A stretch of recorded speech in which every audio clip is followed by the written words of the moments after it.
we're going to remove the back wheel to respray this, put new tar on, and we can check how bad the chain and sprockets are. I will definitely change the chain and sprocket once we get it on the road. Again, if it's legal, as in not too hooked, I'll give it a good clean and we'll reuse it, because I want to get this thing on the road first before we do anything too nice to it.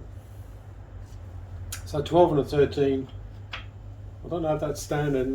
These are nylock nuts, so we'll slacken these off as far as they'll go. That way we can push the wheel forward and the chain can come off. Now that chain actually looks pretty bad.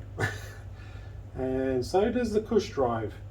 In fact, that's too much wiggle. I think the bearings are probably gone. That's bad. Bugger. More money. Oh well.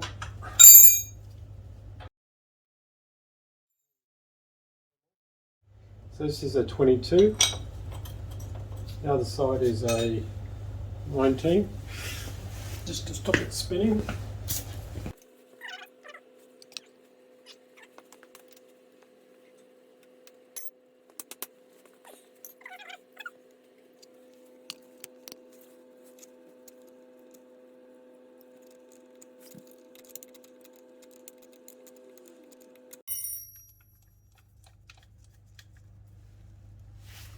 You can see that slides adjusts the chain, so the more it comes this way, which I think this winds in further, the more worn out it is. You can see just here the total movement. I mean, it's not completely off the edge, but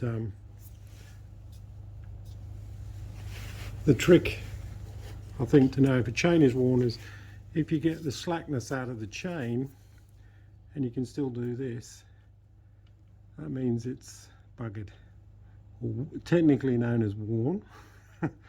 So I think we're probably not going to get away with that. And look, oh yeah, I mean, those linkages, it's stuffed. We're going to have to get a new chain and sprocket set. More money, and I didn't want to do it before I got it on the road. Them's the brakes. So we'll push it forward. As far as it'll go, in the chain should just roll off. I may even have a split link in this.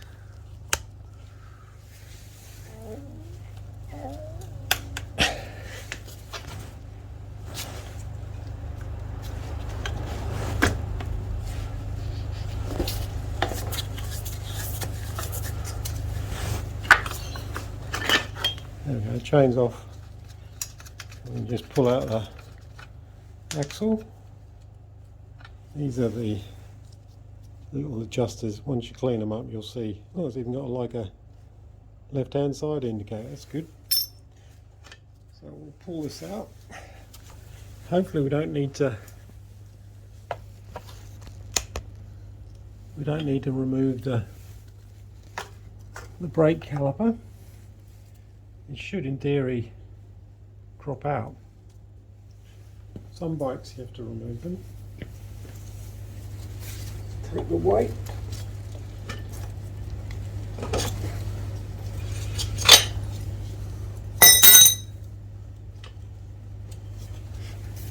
Am I going to be proven wrong?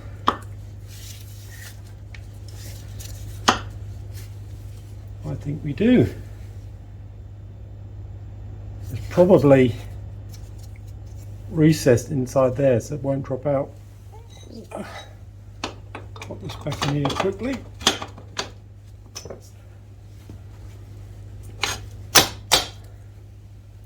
And just undo these two bolts, push them out of the way.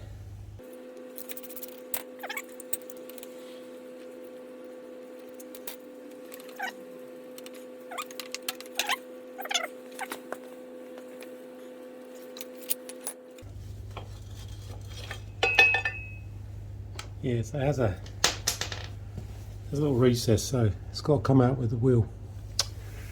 There you go, you live and learn. I suppose you could read the manual.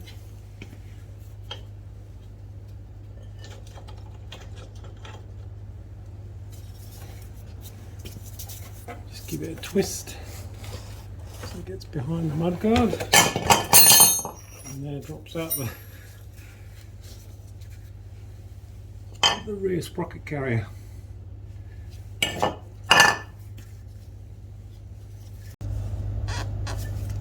There's a lot of play in that. I wasn't happy. Trouble with cush drives, it's very difficult to get measurements, what's worn and what's not worn. I mean, these don't look too bad. In fact, you can still see the injection marks. There's a bit of wear there, but they look all right. Bearing doesn't feel that bad.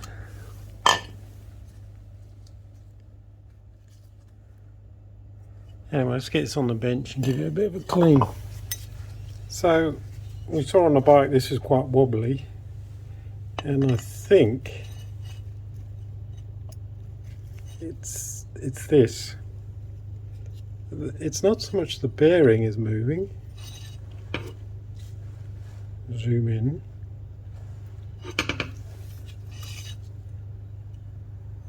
It's the shaft is moving within the bearing itself. Zoom in a bit more.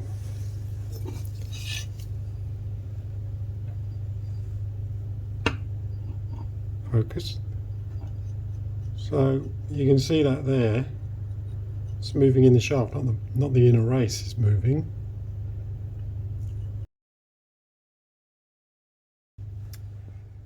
I've resprayed the wheel white, kept the seals in, so the seals have gone white. I'm surprised I didn't even bother to take the sprocket off. But one the good news is I think the sprocket is okay. There's no hooking, no wear. I think this is usable. So we'll give this a complete strip down, and I'll look online and see if this is a spacer that's pressed into the bearing. If so, it looks like the spacer is worn out, and that's what's causing it the wobble. So the bearing itself feels fine. I mean, there's no movement on that.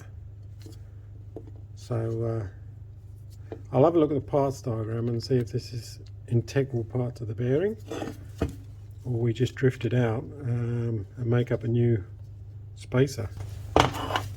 Just hold this seal up first. We can just get new seal from the bearing shop.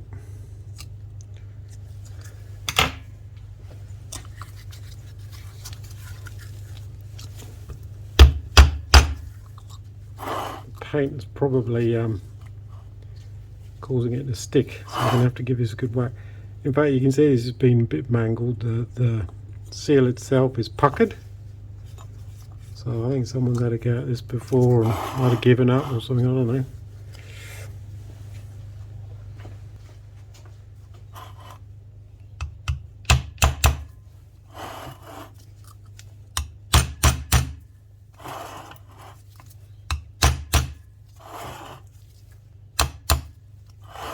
Never reuse a seal. It costs nothing, like $6.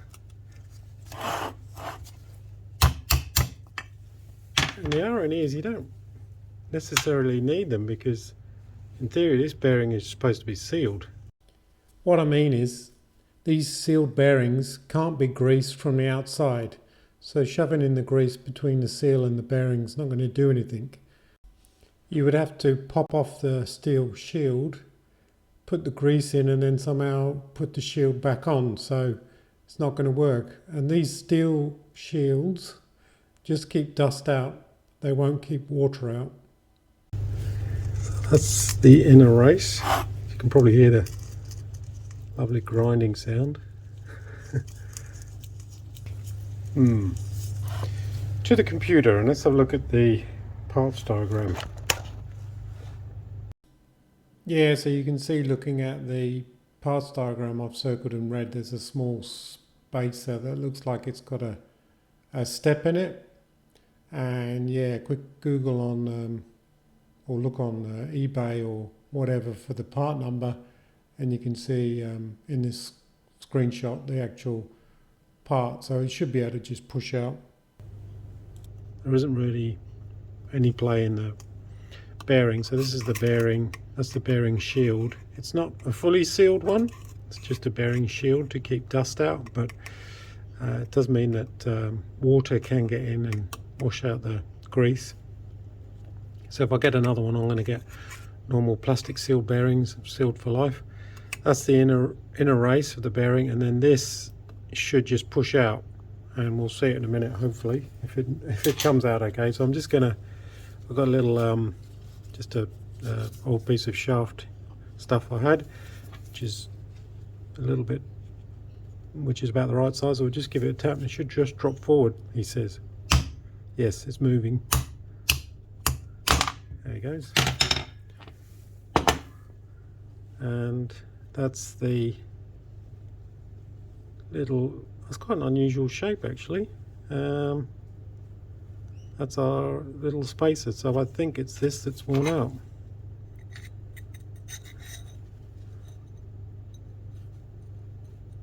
Yeah, that's just a bit too much. We'll give that a good wash and see if we can see like a wear mark.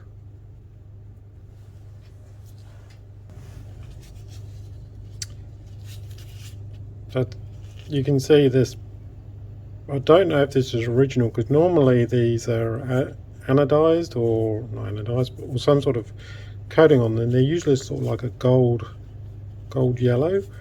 So this could be something that was machined up, but you can see inside the condition of it's all corroded, which could be fatigue corrosion, which is like where metal is wearing against metal. So we're going to have to look for either one of these on eBay. I don't think these parts are available anymore, and it's going for a reasonable price, or we're going to have to turn something up on the lathe.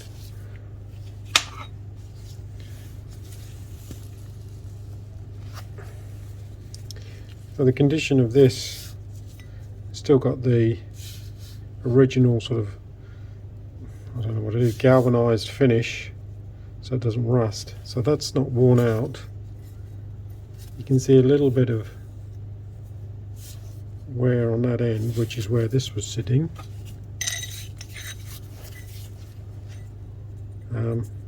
But I think that's just too much.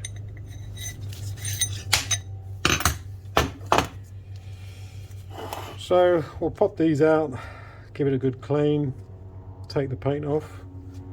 Yeah, let's keep going.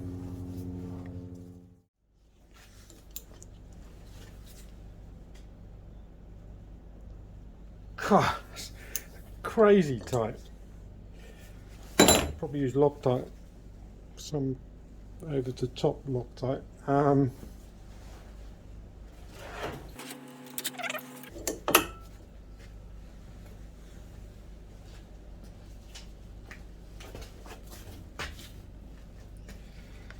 Give it a tap.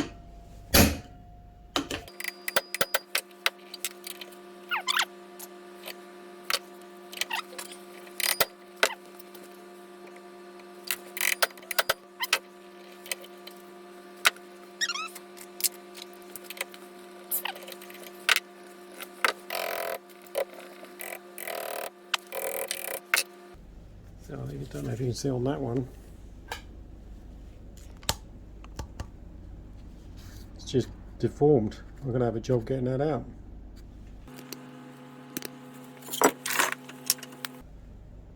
You dozy idiot. There's nuts at the back. Ah, I'm an idiot. Why didn't I see that before? Oh well. we'll edit that bit out.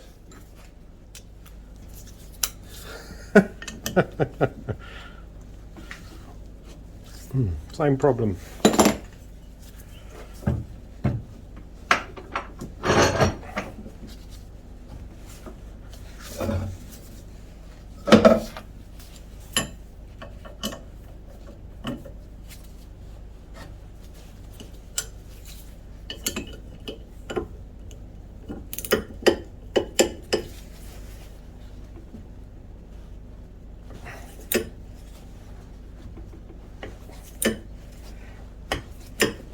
Wow, it's proving to be very difficult.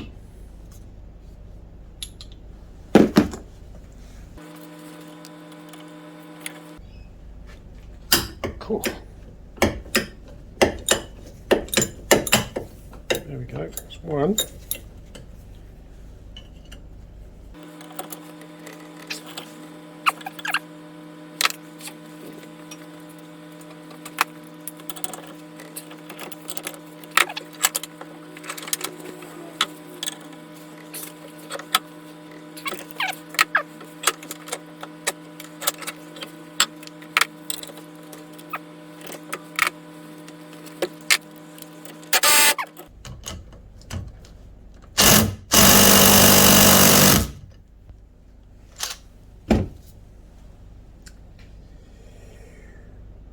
How are we going to hold this without it rotating?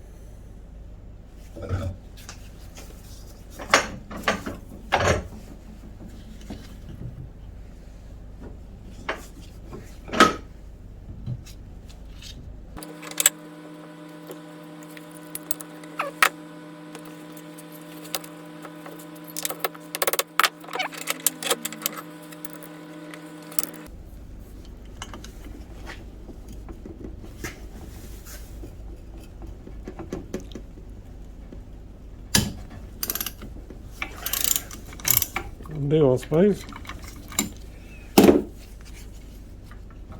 So what's happening is this is jamming against the vise to stop it turning. It's not ideal, but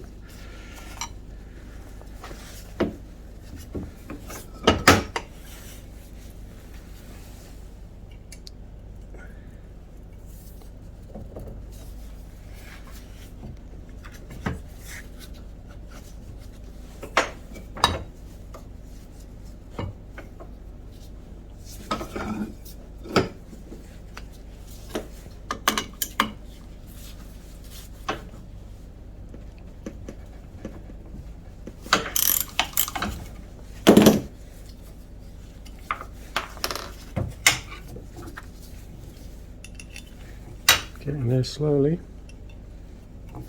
So I'll get it in.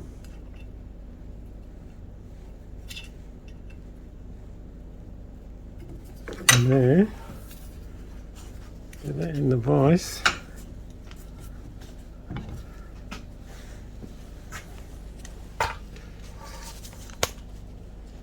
See, it's difficult to see, but the Allen key is going to turn against there, and the shaft in the middle stops it going that way.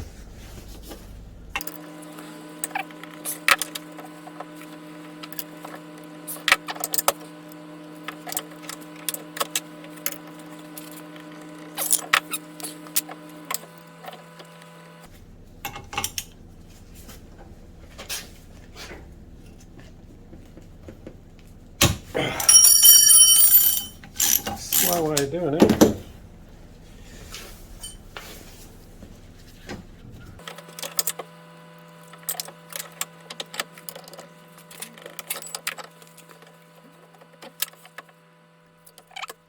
One Allen bolt had been bashed about a bit from the previous owner or owners, so I'm just trying to reclaim the shape of the Allen key socket just by using a very, very small drift and trying to knock back the burrs and the dings to then get an Allen key in there. Yeah, it was pretty bashed about, so I'm just knocking, trying to ease it in slowly, the Allen key, and eventually it gets in. just beginning to engage.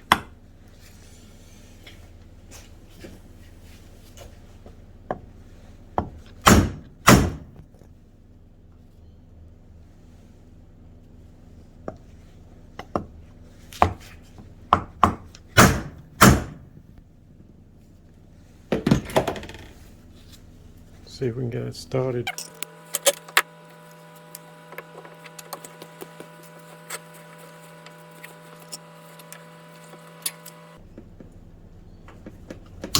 Oh, lucky.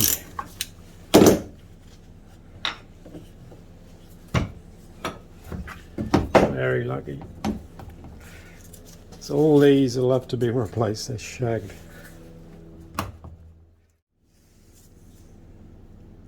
Yeah, so you can see, I don't know what's happened over the years with the bike, but it's been bashed around. That's either the chain has come off maybe, once upon a time. But yeah, so we need these new ones of these.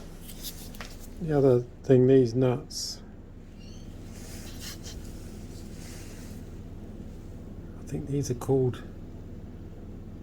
they're not nylock, as in there's no plastic in there, but you can see like a clip, two clips at the top. They're sort of spring, and it's anti-vibration, so they don't vibrate loose. So they're not plain old nuts. You need to order the right ones.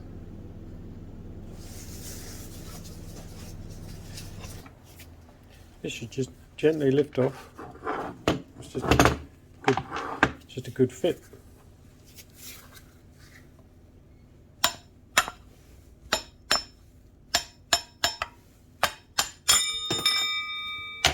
Nice sound.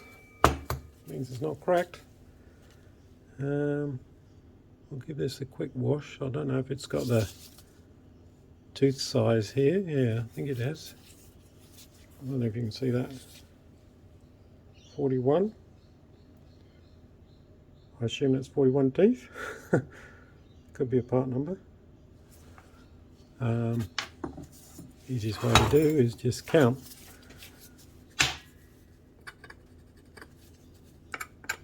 So 1, 2, 3, 4, 5, 6, 40, 41. Okay, so it's 41 tooth. Anyway, I think that's enough for this video. It's taken too long just to remove the rear wheel. As always, there's something always crops up that makes things a little bit difficult, but hopefully some of the stuff I've shown you will help you if you ever come across having to remove the sprocket. Next video we'll probably go into just stripping the paint off the rear wheel. Thanks for watching.